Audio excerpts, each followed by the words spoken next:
Hello and welcome to another edition of the Buffalo Roundup. I'm Drew Shaltry, joined by Cody Hills. This is your home for all things VHS athletics, made by the Buffalo for the Buffalo. Cody, it feels crazy, but as of the time of the release of this, there are only 3 more fall regular season events on campus. Boy, it feels like we just had the first day of school Doesn't not it? too long Yeah. ago, or the first fall practices, football. So for you to say that, it's a little jarring, but also if it comes with some cooler weather, I'm fine with it. I'll absolutely take some 100%. cooler weather around here. Looking forward to some football weather this Friday night. One of 2 regular season home games remaining against Astronaut coming up, big district matchup. We'll get into that in a moment. And then also, again, as we talked about last week, all of these teams getting ready for playoffs. Volleyball will be the first to start, but the other teams starting to count down those final events of the regular season before they get into their district tournaments as well. Yeah, it's a really fun time, right? Because you start looking ahead to that postseason. You're trying to find each one of these coaches trying to find where they can peak at the right time, or starting to hopefully peak at this time and starting to push the right buttons, get these players into a playoff postseason mindset. So it's always a good time around here. And hey, a reminder that as you wait for each new edition of the Buffalo Roundup, you can find all you need to know about the Village's high school sports at any time on our athletics website. We've got a digital home just for you, complete with scores, schedules, rosters, and other information, such as ticketing and live stream broadcasts of Buffalo athletic programs right at your fingertips. Be sure to check us out online today at athletics.tvcs.org. All right, starting as always with football. Big result last week, 49-0 win for the Buffalo over Crystal River. Probably the fastest I think the Buffalo have ever won a game this season. I mean, it was over pretty quickly in that one. Yeah, it was. I mean, thanks to the running clock, right? You get up 35 in that second half and get it running. But just the way that they went about their business, I think they ran for 247 yards. So obviously that's going to churn the clock. It was good to see how many different guys carried the football. I think VHS went about 6 deep, 7 deep on the rush attempt. So there's some balance. There's some depth there now. Got to see the return of Trenard Roberts in that running back spot. You've been waiting for him. Kind of went out with a ankle injury back in week 1. He's now healthy and good to go. He had a couple good carries. I think he was up 56 yards or so with 3 carries and a touchdown. He's one of 6 players to score a touchdown in that game. So everybody got a little bit of the love. It's a big thing for Coach Pettis is, wanting to keep all these guys happy, right? You have so many different playmakers, and you're not, he told me after this game, because I asked him about, having 6 guys score a touchdown, how big of a deal is that to you? And he was saying, look, well, it's not like I'm sitting here on my play chart and going, he's got a touchdown, let's get him one, let's get him one. It's more so, what is the defense giving us? What positions are we putting ourselves in to exploit whatever those weaknesses are on the other side? And for the most part, it's just really been a spreading of the wealth in a lot of good ways. Everyone's getting involved naturally. It's organic. So it's been good to see. The Buffalo defense also really good again, Drew. Back-to-back shutouts for the first time since 2020. I mean, that's pretty darn good. They're 4th this season.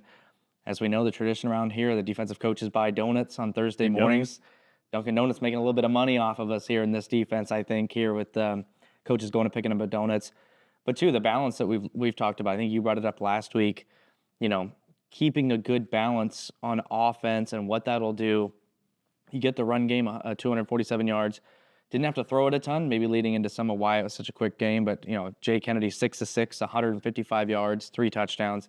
Doesn't get more efficient than that. So, overall, a big win. But, again, in the grand scheme of things, it's 1-0 each week, 1-0 each week. That is something that Coach Pettis has pounded into these guys' heads since, fall camp broke in the last week of July. And so far, they've kept playing to that same tune. Yeah, Kennedy, shorter night than most of the team. He was out before halftime. Again, 6 of 6, 155. Threw a touchdown on the first play from scrimmage Friday night. Start? Yeah, just deep shot down the right sideline. Amari Hill. Good way to get us started. Gets So the people going. yeah, absolutely it does. So Buffalo obviously been rolling. Now we get into district play, and this is where the games become a little bit more significant because now you're playing not just for your ranking, your playoff seeding within the larger FHSAA rankings, but there are these direct district competitions, and your district record is what determines who wins the district. And so if you want to guarantee yourself that home game in the first round of the playoffs, you got to finish on top. Tough division, as we know. Cocoa, Astronaut coming to town this weekend. And as strange as it seems with Astronaut winning the game last year, I think this is probably going to feel a little bit like a revenge game for the Eagles. It quite honestly might be. In fact, on our notes here, I put controversy and a bunch of caps, just because I think the War Eagles out of Titusville probably feel that way. If you don't recall, or maybe you weren't paying attention as much back then, yeah, it's a game that Astronaut won 21-20 on the road. It was a really hard-fought game. Two teams who really just left their guts on the gridiron, if I can just say it so plainly. I mean, they both teams fought incredibly hard, but that game came down to just a few plays at the end. And at the time, everyone thought, okay, that's the head-to-head matchup. Win head-to-head. They had identical records to that point at 5-4, because of both teams lost a game because of a hurricane last year. They get the head-to-head mark. Astronaut finishes 1-1 in the district. VHS finishes 0-2 with the loss to them, and then the eventual defending champion Cocoa Tigers. And lo and behold, the state playoff field comes out the following week, and the Buffalo are in, and Astronaut isn't. And the War Eagles quite upset about it, both towards the FHSA and on social media, and maybe they had a reason to be upset from their vantage point. Now, the Buffalo, look, they feel they put the work in. We feel they put the work in. They got the spot, and they got in. So, yes, I think there may be a little bit something extra maybe for Astronaut. There weren't a whole lot of seniors on that War Eagles team a year ago, so I think there's going to be some players there who certainly remember this Buffalo squad and remember those feelings last November when they were bounced out of the playoff field and the Buffalo are in.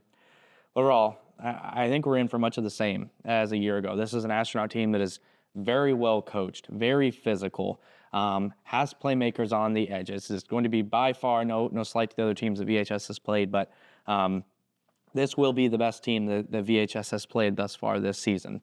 Just in terms of a complete squad, they're 5-2 overall. They're fourth in the region. VHS dropped to second.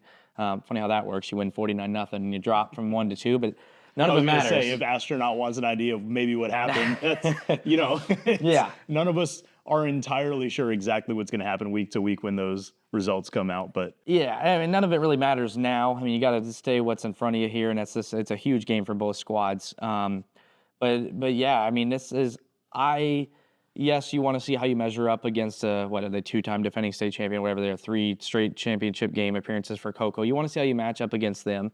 But to me, honestly, Drew, this Astronaut matchup is one that I've had circled since we knew the schedule would be replicated again, the second year of this 2-year contract. And to be able to have these two teams line up again with a ton of stakes at stake on the line once again, it's going to be a really fun one, an exciting one, 7 p.m. here in Middleton. Yeah, final month of the regular season, one of 3 remaining games for the Buffalo. Only 2 more chances to see them here at the H.G. Morse range. So if you're going to catch them, you got this time, and then otherwise you're waiting until Halloween. So 7 p.m. this Friday night, going to be a good one against the War Eagles. Can we touch on real quickly, going back to last week, Cole Logan? Oh, absolutely. And getting to wear the Machado Legacy jersey. So obviously, for those who don't know, I guess it's not obvious if you don't know, but for those around the program who know, we lost Joseph Machado, a former linebacker, back in 2019, just after he graduated a single vehicle crash. And that number 20 had not been worn on the field, as we know, since that game. And so it was actually a tradition that started last year. They called it the Machado Legacy jersey. It was given to last year Malik Williams, now graduated, of course, and Hurricane wiped that game out. So number 20 didn't get to grace the field for homecoming. But we got to do it this year with Cole Logan, traditionally wears number 22, senior linebacker, one of the co-captains on this team. Special moment. It was very emotional. We had Joseph Machado's sister, Taylor, on the field, his mother, Dawn, on the field there for the coin toss. Getting to, be there with Cole Logan, and I saw they got to interact with Cole's family after the game. It was such a special moment. But kudos to Cole Logan getting to wear that jersey. It's a huge honor. It's something that, this program has made sure that the number 20 and Joseph Machado and his legacy is not forgotten, and it won't ever be. In fact, Coach Pettis said, I guarantee no one's going to forget number 20 around here. So one game a year that number 20 gets to run around on the gridiron again here. The rest of the time it's hung up in the Buffalo locker room. Got a really nice little presentation getting ready to be unveiled here soon for it. So for Cole to get to wear it was really special. Lo and behold, he scores on the second play from scrimmage. Gets that number 20 in the end zone. It was a really cool goosebumps moment. But just want to throw that out there. It's such a cool thing. And kudos to Coach Pettis and the coaching staff for picking a player like Cole Logan. also the Machado family for their blessing for doing it. It's such an amazing moment that you wish didn't exist, right? In one sense, but it's really tasteful and it's done really well, and I just wanted to shout that out. Absolutely. Also, just a quick look ahead. We will not have an episode for you next week, but just a quick peek at that matchup. Buffalo going back on the road after being at home for a little while here to face those Cocoa Tigers. And as we discussed, that is never an easy matchup. And Cody, what's it going to take? It's going to take, if it's going to take a near perfect performance to beat Astronaut this week, I think you have to find even a little bit more against Cocoa. Yes, the record's not usually what it is. Yes, they're 5th in the region. But you just watch on film, it's still the same old Cocoa in a lot of different ways. They play a ridiculously tough schedule. I think that kind of shrouds the record a little bit. You don't really get the full picture painted to you there. But yeah, that football team, they're big up front on both sides. They've got the playmakers. And the quarterback spot's a little bit different than years past, but they do a couple different things offensively to try to help out that area. So that one going there on the road, of course, that's not an easy trip. Going, just about what's a haul. If we're in the middle of the state, they're obviously on the very far east Atlantic coast. That's quite a trek through the gut of this state. So yeah, I'm excited for that one. I think it should be a really fun one. But boy, it's hard to look past this one this Friday too. Absolutely. I cannot wait. 7 p.m. And just in case you can't make it to Friday's game, be sure to follow along with all of the action through our VHS Buffalo social media channels. Check our Facebook page listed as VHS Buffalo Athletics. Our X account can be found at Villages Buffalo, and we share photos, videos, and more on our Instagram at Villages Buffalo as well. And hey, we've got YouTube, of course. That's probably how you found this podcast today, at Villages Buffalo there too. And as always, we thank you for your support and your social following of VHS Athletics. Couple quick hits on the other fall sports. Obviously, we gave you a little bit of a playoff look ahead last week. The team closest to that postseason is the VHS volleyball team. Obviously, by the time this comes out, they'll be finished with their home slate, and we'll have just one more game remaining on Friday night at Vanguard. Senior night, Wednesday night, obviously, before you're going to get to this. But got that district tournament coming up next week. Unfortunately, it looks like the Buffalo are going to be missing one of their top players for that. Yeah, really tough break last night on Tuesday night at Mount Dora. Alexia Laws, big-time junior, suffering an injury. The prognosis not that great. We're no doctors, obviously, but the early returns are that it could be at least season-ending, and then if not, maybe into the postseason, maybe you get a chance. It just depends, but either way, it's such a big blow for a couple of reasons. One, just because she's been so good this year, right? I mean, both offensively, defensively. It's the team that lost 5 starters from a year ago. She was sort of pegged to step up and be one of the players to chew up some big-time minutes. She has done that. She's been really good, both offensively, really taking on a power hitting role, but then also, too, defensively. She is part of a defensive wall up front at the net that's been much better at times blocking shots this year than it was a year ago. So, really frustrating there. We'll see how that turns out. But look, this is the team that we talked about has lost players. Who's going to step up here now and fill the void that Alexia Law's injury leaves? A couple different players, I would assume, that try to maybe Adeline Day gets a few extra minutes or rotations in here as well. Alexa Martin, there's going to be a couple, I think, different options that will come in. You probably can't replace an Alexia Laws, but how do you do it in the aggregate? Maybe a couple different players stepping up. So if she can't return, it's such a bummer because, the end of this week, you talk about it leading up to this district tournament. It's a time to hopefully get right. That's why it's such a bummer because I finally feels like for the first time in a while, this team was fully healthy. Maybe 5-7 matches this year. They had the full core since the preseason began. So hope that she's able to come back for that district tournament next week. No real reason, obviously, to try to rush her back this week if she even is going to be available. But 11-12 overall, a couple more matches. Obviously, the senior night tonight against Tavares, then on the road at Vanguard to finish it. Hopefully, Buffalo, if they pick up 2 wins, they're up over 500 in the regular season, and I think it's a big, it's a maybe not I don't want to say huge accomplishment, but it's a good sized deal considering how difficult the schedule was this year. Absolutely, a ridiculous schedule, and I've keep checking in updates, obviously, with each game that they play, but one of the 75 hardest schedules in the state of Florida this year. So definitely, if they can pull out 13-12 from that, not a bad thing at all. Take it. We also got 2 swimming results to talk about. Double duel win for the Buffalo over Crystal River and Eustis on Tuesday of this week. Citrus, Excuse me. And then also Crystal River last Thursday. There it is. And so we have results. We got for there. you. We got there. So 3 total results actually for the Buffalo, 2 separate meets. Boys going 3-0 in that stretch heading into the postseason. Girls taking the loss against Crystal River, but bouncing back with the 2 wins over Citrus and Eustis on Tuesday. Really good performance from them. Yeah, I thought so. And we saw a ton of times drop yesterday in that double duel win over Citrus and Eustis. And VHS, for the most part, I think they were first place finishes in 20 of the 24 events held. So overall, a really dominating performance. Those double duel wins are really fun, right? Especially for the record, because you can double up real quickly and turn that around. I think it was big for the girls, too. You know, they suffered back-to-back losses going back to Crystal River last Thursday and Lecanto the week before that.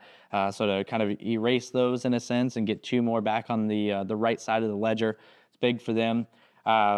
Much like, volleyball getting close to, postseason play, swim will have their senior night, next week against Trinity Catholic. But, they've got to start, I think you mentioned it on the broadcast last night, you got to start figuring out those swimmers and what events they're going to take. And, you can only enter so many into so many events. You really got to start sort of pushing the buttons if you're head coach Jackie Mitchell and assistant Heather Tomasian and sort of figure out where you're strongest. Yeah, and that is what the next couple of weeks are going to be about. For those who don't know, you can enter up to 4 swimmers in each event at the district tournament, a district meet, and you can also only have a swimmer participate in 4 events, 2 relays, and 2 individual events. So you got to figure out where your best events are. How much do you weigh individual success versus team success? If you have a swimmer who, maybe has a chance to be a top swimmer in the district in a certain event, but you think they can help you get more points in a more competitive field in another event, maybe you put them over there. So it's not an easy task. And I talked to Jackie about it yesterday during the meet. And, she and Heather Tomasian are going to spend the next 2 weeks pretty much every day hashing out who goes where. And, there are a couple of locks, a couple of those relay teams that are obviously they feel good about and are solid, and a couple individuals that they're going to be in certain events. But beyond that, it is all strategy. It's looking at times from other schools, trying to figure out where you slot in. And, is it worth us going for a 4th place here and burning a swimmer that could maybe get us a 3rd or a 4th somewhere else? And it's tough. It's really, really tough. It's a ton of strategy, and one of absolutely, I think, the hardest to plan for. I think you and I talked last week about what is the toughest team sport in high school sports to win a state championship, at least from a team standpoint. Maybe just getting set for the postseason might be swimming or track. I mean, those same 2 again, trying to figure out your best of your best and where you're going to enter them. So I don't envy Coach Mitchell and Coach Tomasian right now, that's for sure. We saw some really good standout performances yesterday, though. Aaron Nicoxie, Braden Collins, again, kind of the same who's on the boys' side. Lara Berganza, I mean, every time she gets in the pool, so impressive. Yeah. I mean, just, you talk about an individual that you hope can get it done this year. Maybe you're not supposed to play favorites, but boy, Lara Berganza, you hope that she can come out on top of a podium this November. Yeah, and the journey that she's had, getting so many chances at it and seeing the work that she puts in year over year over year, week after week, definitely feels like a deserving potential champion there. So, and next Thursday, at least the regular season, are here home. Yep. The home slate with Trinity Catholic. It's always a fun senior night tradition they've had going. Gosh, they've probably been close to 20 years or so doing. Yeah, just about. So welcome back. And then just a quick mention for the golf teams, both getting wins over the past week. Boys with a really impressive result, actually a tie, I should say, against Bishop Moore, though, and that was out at Dubstred, which is a really tough course. Yeah, the girls got the win over Lecanto, but the boys, to me, is the impressive result. I mean, that is a very tough course against Bishop Moore. 144, matching 144. In fact, and how they got there was the same way as well. Both number 1 shot I think it was a 34, and then on down there, number 2 is the same score, 3 and 4. I mean, they were deadlocked all the way through. So that's a really good sign, I think, for Wade Martin's bunch going forward, especially when you know that regional tournament is going to turn back and be there at Dubstred. So I think it's just a lot of confidence. And this time of year, you talk to Wade Martin or Jimmy Marsh, neither one will tell you that confidence is a huge part of this season, at this point in the season. You're not teaching a whole lot anymore in terms of fundamentals, technique, anything like that. All the swings are set, everything's good to go. You've played these courses. It's going about, and how can you confidently attack them? And you've got to be on the attack. That's one thing Wade Martin talks about. Some of these more difficult courses, you sort of have to take it to the course. Don't let the course come to you. So Yeah, it's a really positive result for that boys team with Bishop Moore, one of the top programs, not only in the Orlando regional metro area, but across the entire state. Looking forward to seeing what that boys golf team can do when they do get into the postseason. Cody, anything else to touch on before we wrap it up? Yeah, might as well talk about cross country, right? I mean, they had a really good stretch here. They had a week off this last week, but before that, down at the Sand Hill Scout Reservation, had a good run there. A tough one coming up here with the Bulldog Invite hosted by Zephyr Hills down at the Withlacoochee River Park. David Verbola is running really well right now, third place last time out. I think this cross country team right now is sort of trying to find itself. I think we talked about it in last week's episode. You really need 4 or 5 runners to try and really push yourself for a team position. But I think they have 3 really good runners that can at least individually make some noise on the boys' side, and the girls' side, Annis and Chandler. But this event this weekend coming up down there at the Withlacoochee River Park, that's an event that has a ton of teams historically, upwards of 20, 25 teams. There's going to be a lot of competition. That only bodes well, hopefully, as they start to turn their attention toward the postseason as well. All right, well, looking forward to another week of fall sports. No, only so many left coming up. So again, hopefully we'll see you Friday night for football, and then for the rest of what's left the following Not a week. lot. Get out here. Here at campus. And then we're on to winter sports, basically. We'll have playoffs, of course, and hopefully some deep regional runs for some of these teams here in the fall. But it is winding down. We talked about 3 weeks of fall sports left. Some winter sports have 2 weeks until they start practice. So that's crazy time of year. It's a quick turnaround, so it's crazy that we're there already. So that'll do it, though, for this week. We thank you for watching. As a reminder, any home on-campus events we will stream on TVCS Live. You can find the link for that at athletics.tvcs.org/watch. And until then, that's all we got for you. Go Buffalo.